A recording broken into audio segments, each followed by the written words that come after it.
PRP यानी कि platelet rich plasma दोस्तों एक ऐसी थेरेपी है जिसका इस्तेमाल आजकल अलग अलग तरह की बहुत सारी बीमारियों में किया जा रहा है। और ये जो वीडियो है एक रिक्वेस्टेड वीडियो है, हमारी एक सब्सक्राइबर ने रिक्वेस्ट की है इसके बारे में वीडियो बनाने के लिए।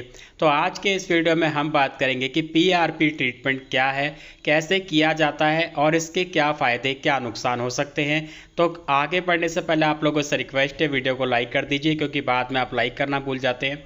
लाइक करने के साथ साथ इसको ज़्यादा से ज़्यादा शेयर कीजिए फेसबुक और व्हाट्सएप पे, ताकि हर किसी तक जानकारी पहुंचे और वो भी इसका फ़ायदा उठा सके। नमस्कार दोस्तों, स्वागत है आप सभी का हमारे यूट्यूब चैनल आलोक फिटनेस आइडियाज़ में। तो चलिए शुरू करते हैं।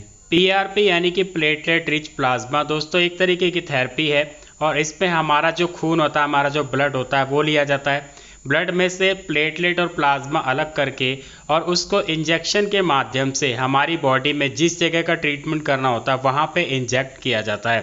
अब ट्रीटमेंट कौन कौन से होते हैं और कैसे इसको इंजेक्ट किया जाता है, बेनिफिट क्या है, ये भी आपको यहाँ पे बता देता हूँ। देखिए दोस्तों, अगर आप गूगल पे सर्च करते हैं पीआरपी के बारे में तो सबसे ज़्यादा आपको उसमें जो रिजल्ट मिलेगा वो मिलेगा बालों से रिलेटेड या फिर स्किन की प्रॉब्लम से रिलेटेड।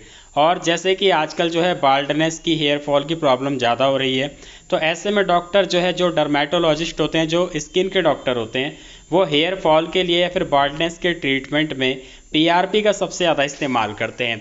दोस्तों होता क्या है कि जब हमारे बालों की जड़ें कमज़ोर होने लगती हैं और हमारे बालों को पोषक तत्व नहीं मिल पाते हैं, तो ऐसे में हमारे बाल पहले पतले होते हैं, कमज़ोर होते हैं, उसके बाद टूट के गिरने लग जाते हैं।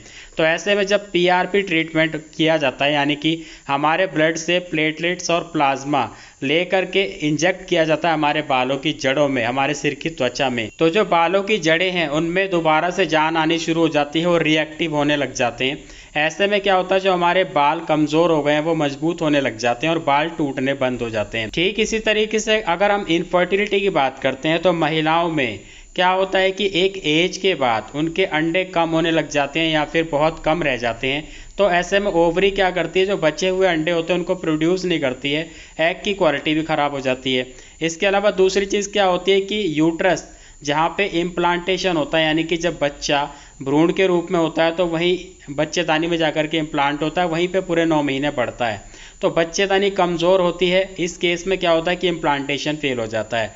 तो इनफर्टिलिटी में या तो आपकी यूट्रस कमज़ोर है वहाँ पर, या फिर आपकी ओवरी वर्क नहीं कर रही है, अंडे नहीं बन रहे हैं, अंडे रिलीज़ नहीं हो रहे हैं। इन दो केसेस में भी आजकल पीआरपी थेरेपी का इस्तेमाल किया जाने लगा है। अगर किसी महिला की ओवरी में एग्स बहुत कम बचे हैं और एज ज़्यादा हो गई है, ऐसे में वो कंसीव करना चाहती हैं या फिर आईयूआई या फिर आईवीएफ के लिए ट्राई करना चाहती हैं, और सबसे बड़ी समस्या ये है कि वो डोनर एग नहीं लेना चाहती है। डॉक्टर ने बोला कि आप डोनर एग ले लीजिए, लेकिन वो नहीं चाहती कि किसी और के अंडे से वो माँ बने, वो अपने ही अंडे से माँ बनना चाहती है। तो ऐसी कंडीशन में उनकी ओवरी को रीएक्टिव करने के लिए, रिस्टोर करने के लिए पीआरपी थेरेपी का इस्तेमाल किया जा रहा है, जिसमें कि उसी महिला का ब्लड लिया जाता है और उसमें से प्लेटलेट और प्लाज्मा निकाल करके इंजेक्शन के माध्यम से उस महिला की ओवरी में इंजेक्ट किया जाता है, जैसे कि आप सामने पिक में भी देख पा रहे हैं।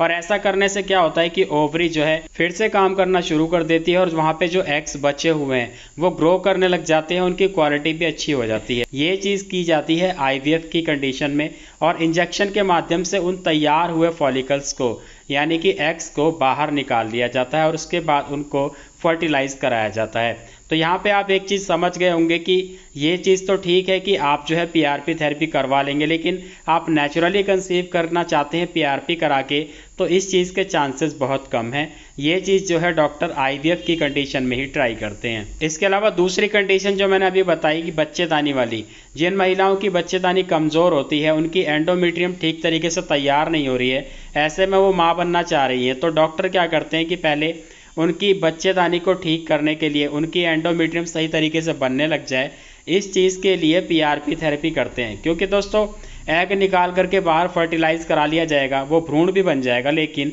उसको इम्प्लांट तो आपकी बच्चेदानी में ही किया जाएगा, और अगर आपकी बच्चेदानी कमज़ोर है तो वो इम्प्लांटेशन फेल हो जाएगा और आईवीएफ फेल हो जाएगा।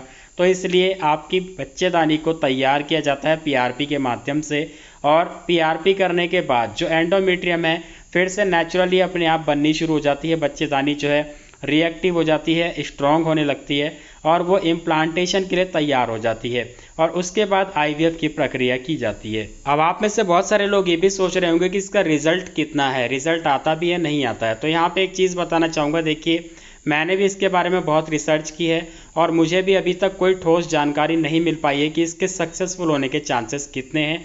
तो अगर आप इसके बारे में सोच रहे हैं तो एक बार अपने गायनिकोलॉजिस्ट से ज़रूर कंसल्ट करें। मैं मिलता हूँ आपसे अगले वीडियो में। धन्यवाद।